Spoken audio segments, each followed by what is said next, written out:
مساء الخير على كل متابعين قناة ميكانيك الصعيد. ازاي اشد على فرملة الايد في 3 دقايق؟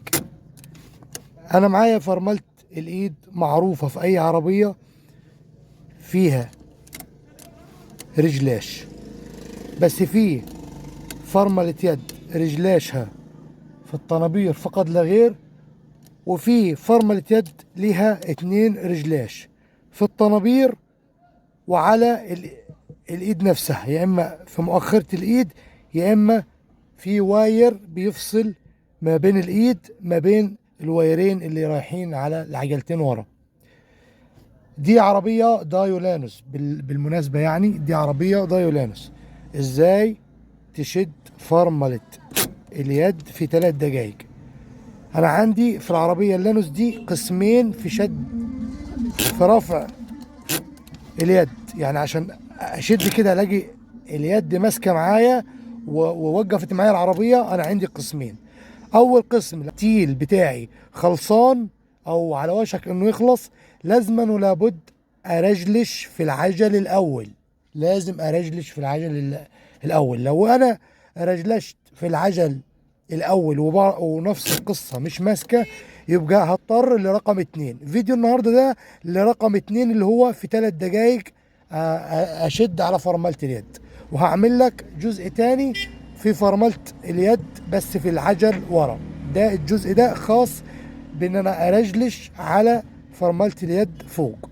تابع معايا الشرح في 3 دقايق. انا خليك ترفع اليد وتخليها شديدة معاك حلو.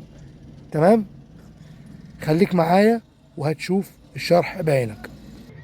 هنفتح الباب الخلفي، هلاقي انا في مؤخرة الكلسونة هنا الطفاية بتاعت السجاير. هنجيب مفك رفيع وننطر الكفر اللي جوه. لا، هنجيب مفك وبالراحة خالص من غير ما اخدش في الفبر بتاعي اهي.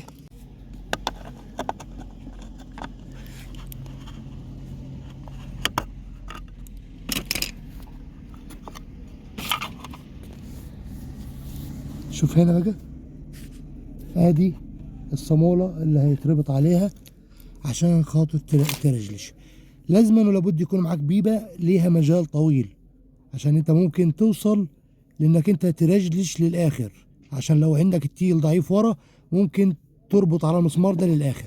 انما لو عندك التيل مليان حلو ورا والرجلاش ورا حلو، يبقى انت اخرك يا ربع المسافة يا اما نص المسافة. تمام، تجيب البيبة ونربط على المسمار ده. تمام،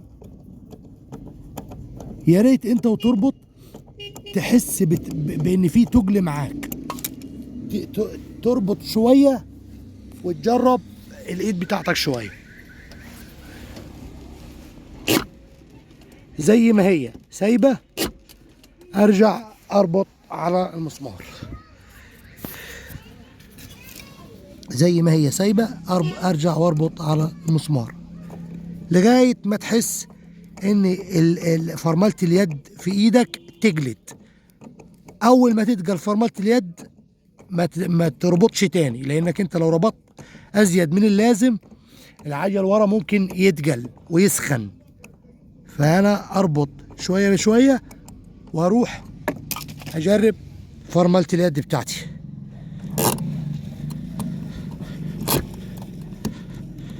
خفيفه ارجع اربط لغايه ما احس ان هي تجلت.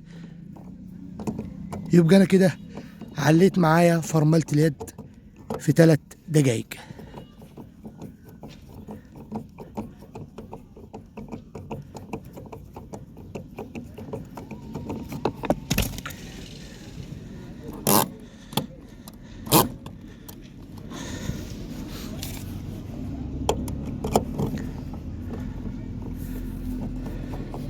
هيفرق من مسمار لمسمار. ممكن المسمار اللي عندك يكون تقيل، هتعوز البيبة، هتعوز يد اللجم تربط بيها. ده سلس معايا عشان خاطر هو في مجال كتير للنقلشه. كده ابتدت الايد تتقل معايا وتعبر عن نفسها. هربط تاني عشان برضو انا حاسس نسبيا ان فيها ايه خفيه.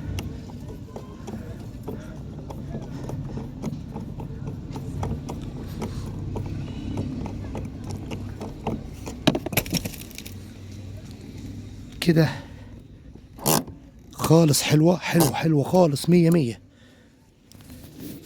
كده بعد ما تشد على فرملة اليد المفروض تجرب العربية هل هي تقيلة أو خفيفة، هتبان معاك. كده بقى بعد ما خلصت أنا أركب الكفر. خلي بالك الكفر ليه يركب عدل أو يركب مقلوب. أنا في زنبتين بينزلوا في الدرج كده، لازم الزنبتين دول يبقوا تحت.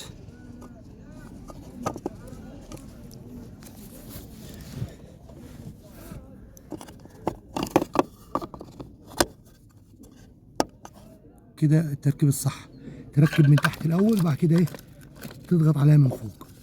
تيجي بعد كده للدرج هركب من تحت لفوق. يا ريت بعد ما تخلص موضوع فرملة اليد ده، عشان خاطر مفيش ناس تتأذي من ورا الفيديو ده، لازما ولابد تستشعر بالعربية هي وطالعة، تبان العربية تقيلة ولا خفيفة.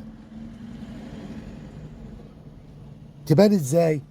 لو انت عندك حتة علوة، حتة عالية، حتة بالبلدي كده حتة مطلع صغير تطلع العربية عليه وتسيب العربية عليه، تشيل رجلك من على الدبرياج وتشيل من رجلك من على الفرامل وتبقى العربية ممورة، وتشوف العربية نزلت وحديها انسيابية، يبقى انا كده ايه اللي انا عملته في فرملة اليد مش هيأذيني في حاجة.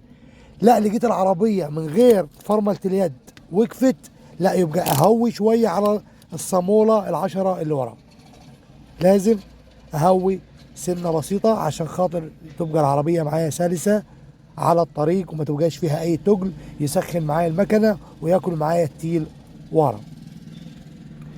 يا ريت ما تنساش لو انت جديد في القناه ما تنساش تشترك في القناه وتفعل زر الجرس عشان يوصلك كل جديد، واللايك بتاعك بيشجعني ان انا اعمل فيديوهات مفيده ليك ولكل الناس. وعلى فكره ممتن جدا لكل الناس الجميله اللي روحها حلوه، اللي هي ناس محترمه وطيبه وعندها ذوق رفيع، بتشجعني بكومنتات حقيقي بتدعم بكومنتات جميله. وبرضو بشكر كل واحد بينتقدني عشان خاطر اشوف اخطائي، وانا مش حابب ان يصدر مني اي خطأ لاي حد في عربيته يتأذي بسببي. انا القناة دي فاتحها عشان اخدم كل الناس، ملاك السيارات او اي حد بادئ في حرفة الميكانيكا جديد. شكرا لكل المتابعين.